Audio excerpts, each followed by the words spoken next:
Assalamualaikum warahmatullahi wabarakatuh. Waalaikumsalam warahmatullahi wabarakatuh. Alhamdulillah hari ini kita akan mengadakan podcast. Jadi sebelum kita memulai, mari sama-sama kita membaca basmalah terlebih dahulu. Bismillahirrahmanirrahim. Jadi di sini saya mempunyai 4 data pasien yang akan saya bagikan ke teman-teman satu orang satu. Di sini yang pertama ada seorang anak R dengan diagnosa medis appendicitis. Terus di sini ada seorang pasien Nyonya S dengan diagnosa medis preeklampsia berat. Terus di sini ada seorang pasien Tuan B dengan diagnosa medis pneumonia laboris kanan. Terus di sini juga ada pasien dengan Nyonya Y dengan diagnosa medis cholelithiasis. Jadi nanti saya bagikan satu-satu.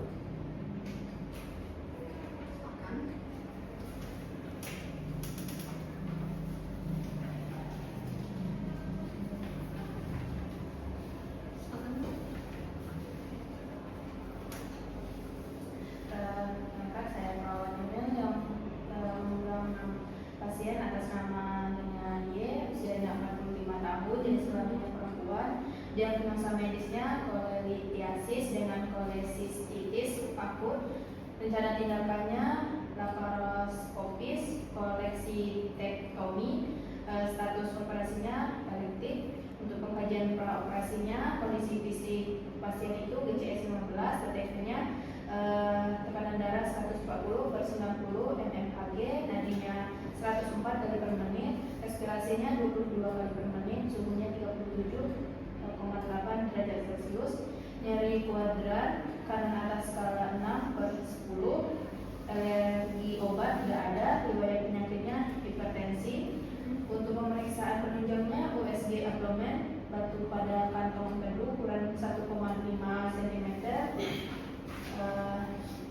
Labnya itu leukosit meningkat, elektrolit batas normal, EKG-nya sinus takikardi. Untuk persiapan praoperasinya itu puasa 6 jam, inform konsen lengkap, obat premedikasi, area operasi sudah dicukur dan dibersihkan, perhiasan dan gigi palsu sudah dilepas, identitas gelang pasien lengkap dan terbaca. Untuk diagnosis keperawatan praoperasinya itu ansietas, nyeri akut, risiko gangguan keseimbangan cairan, intervensi praoperasinya, pemberian edukasi tentang prosedur pembedahan dan anestesi, monitor tanda vital setiap 30 menit, kolaborasi pemberian analgesik, menjaga NPO, memastikan jalur infus paten, verifikasi checklist keselamatan operasi. Silakan. Baik, selanjutnya untuk pasien Tuan B dengan usia 62 tahun yang sudah dirawat sejak 2 hari yang lalu dengan keluhan utama yaitu sesak napas, batuk berdahak dengan warna kuning, dan demam sejak 3 hari terakhir.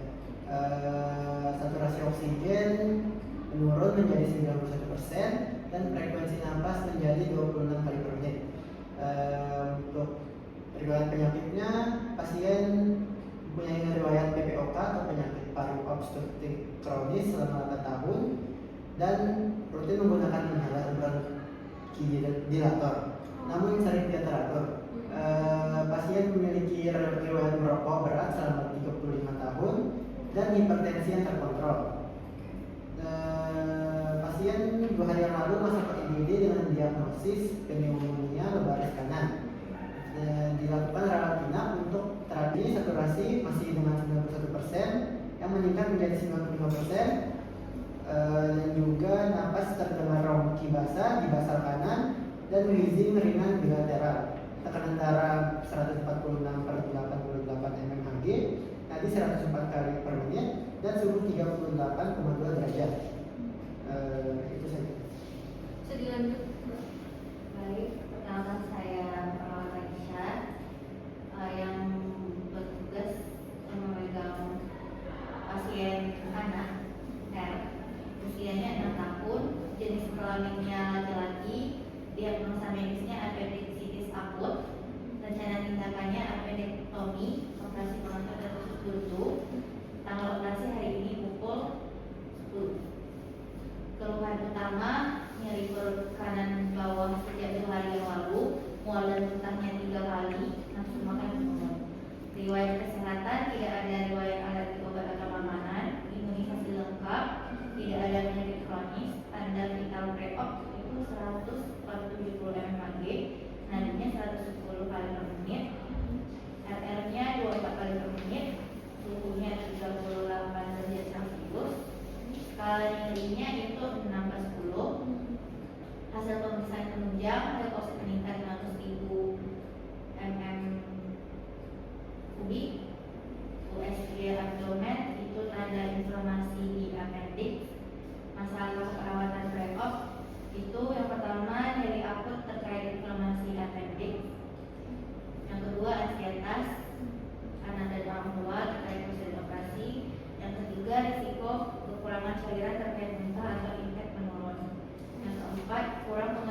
Baik, terima kasih Ibu.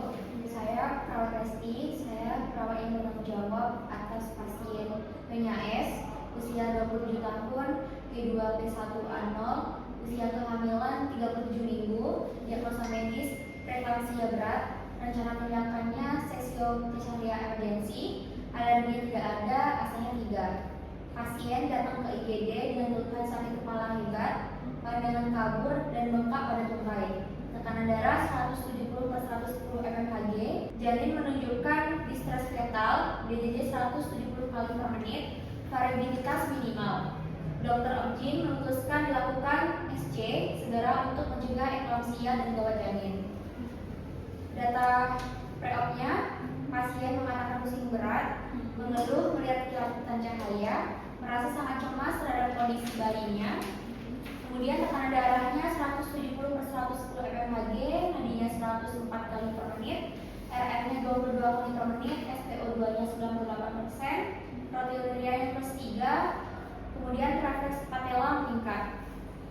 Masalah pre-op-nya, resiko kejang berhubungan dengan preeklamsia berat, ansietas berhubungan dengan kondisi emergensi dan tindakan operasi, perfusi utero plasenta tidak efektif berhubungan dengan hipertensi berat. Tindakan perawatan preoperasinya, pemasangan pipeline large bore, kemudian kolaborasi pemberian MgSO4, monitoring refleks patella, NR dan tanda toksisitas MgSO4, observasi tanda vital setiap 15 menit sekali, edukasi singkat dan menenangkan pasien, persiapan obat emergensi, kemudian cek peralatan neonatal, inkubator, suction, oksigen, pastikan puasa, pelepasan perhiasan, dan concern. Baik, itu aja Ibu. Terima kasih teman-teman. Sebelum saya tutup perkonferensi pada pagi hari ini, apakah dari teman-teman ingin menanyakan sesuatu mengenai data pasien? Sebelum kita tutup, mari kita sama-sama membaca.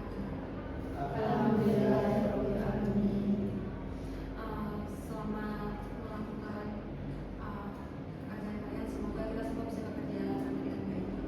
Baik Ibu. Terima kasih.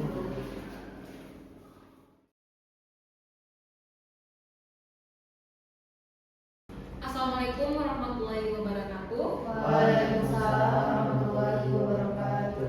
Alhamdulillah, hari ini kita akan mengadakan post-conference untuk mengevaluasi tindakan keperawatan pada Sabtu siang hari ini. Sebelum kita mulai, mari kita sama-sama membaca basmalah. Bismillahirrahmanirrahim. Jadi silakan masing-masing PA untuk melaporkan pasien yang menjadi tanggung jawab kalian masing-masing. Silakan Kak. Baik, saya perawat Resti.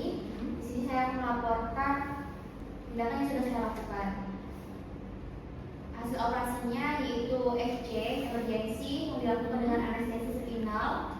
Lahir bayi perempuan berat badan 2.400 gram, menangis kuat, plasenta normal, tidak ada pendarahan berlebihan, ibu stabil namun tetap resiko kejang. Dilanjutkan dengan infus MgSO4.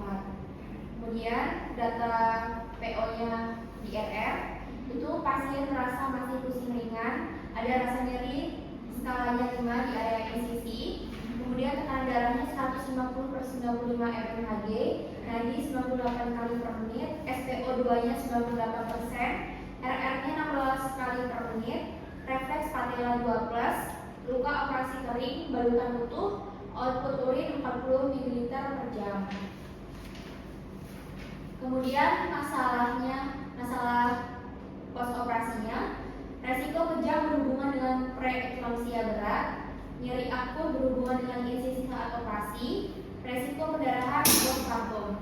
Kemudian intervensi pada post operasi dengan lanjutkan MgSO4 1 gram per jam selama 24 jam postpartum, pantau refleks patella, RR, urin output, dan tanda toksisitas MgSO4, observasi tanda vital tiap 15 menit, lalu setiap 30 menit, kolaborasi analgesik, pantau fundus uteri, eucia, dan pendarahan. Kemudian pastikan jalan napas laten dan saturasi stabil.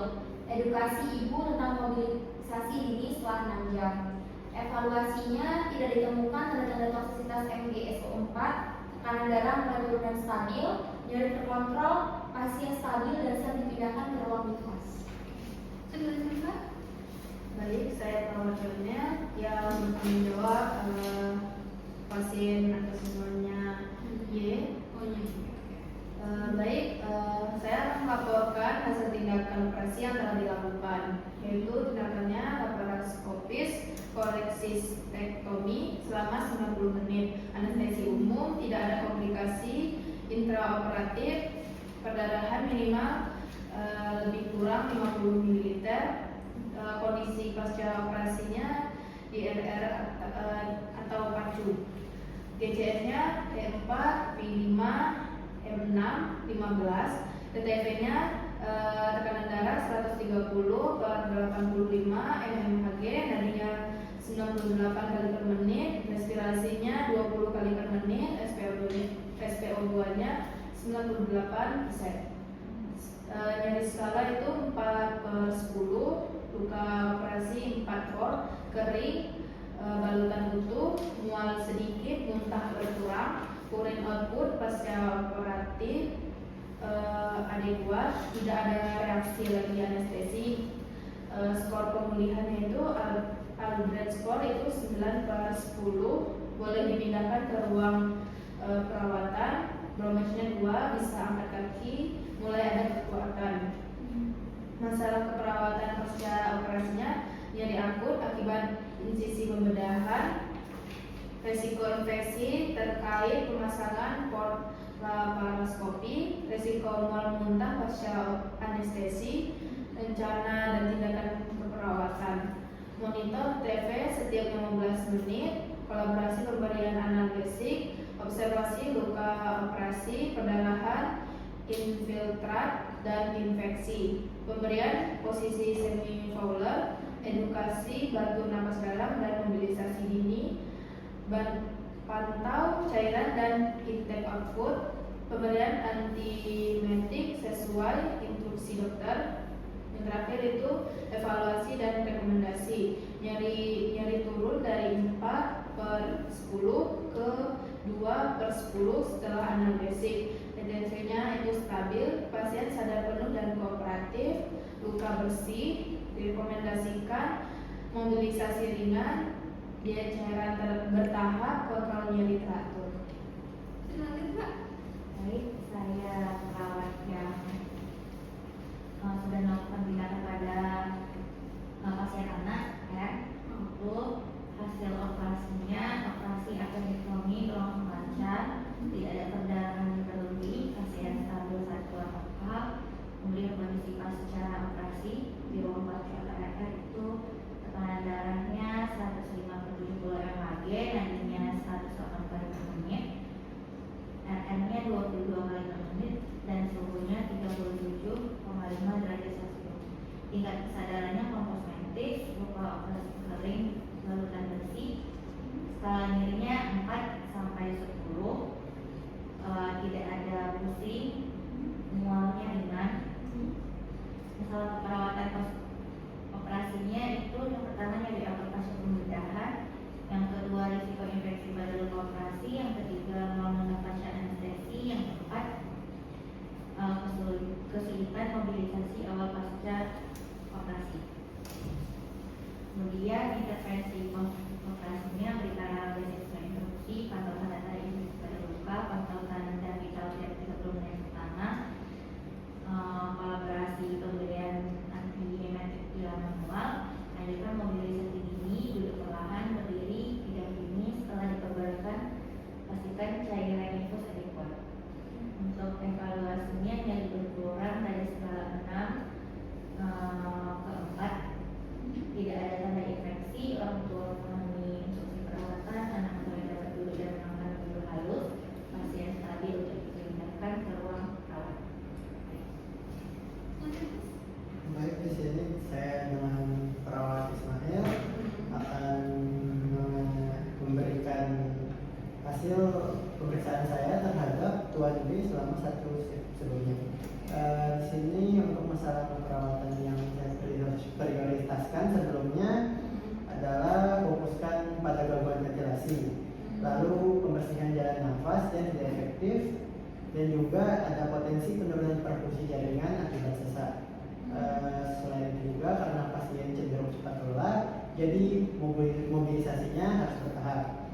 Sehingga rencana tindakan yang saya rekomendasikan sebelumnya itu yaitu pertahankan oksigen 3 liter per menit dengan memantau tanda vital tiap 4 jam. Jika sesaknya meningkat, saya berikan nebulasi dengan tepat waktu. Selalu saya melakukan fisioterapi dada dan mengajari pasien cara batuk dengan efektif. Untuk setelahnya, hasil yang ditunjukkan oleh UAB menunjukkan sedikit perbaikan dengan diberikannya oksigen 3 liter per menit, saturasi menjadi stabil di angka 95-96%. Nebulasi juga cukup membantu sehingga wheezing menjadi berkurang. Untuk bronki basahnya masih terpantau ada dan juga suhunya dari 38 menurun menjadi 37,8 derajat Celcius. Terus untuk kemampuan pasien untuk mengeluarkan zat kret setelah diajarkan batuk efektif dan dilakukan fisioterapi dada sebanyak 2 kali, dahaknya lebih mudah keluar. Warna sputum masih berwarna kuning pekat, sehingga saya tetap memantau jumlah serta karakteristik dari sputumnya. Untuk mobilisasi, pasien mampu duduk di sisi tempat tidur selama 10 menit tanpa terlalu lelah dari sebelumnya. Lebih baik dari yang sebelum saya lakukan, yaitu cuma 5 menit. Namun ia tetap cepat lelah sehingga mobilisasi dilakukan secara bertahap. Untuk kondisi sesak dan saturasi oksigen yang sempat turun, dokter menyarankan untuk pemeriksaan kultur dahak dan mempertimbangkan perubahan antibiotik jika hasil kultur menunjang. Dokter juga menyetujui peningkatan oksigen ke 3 liter per menit.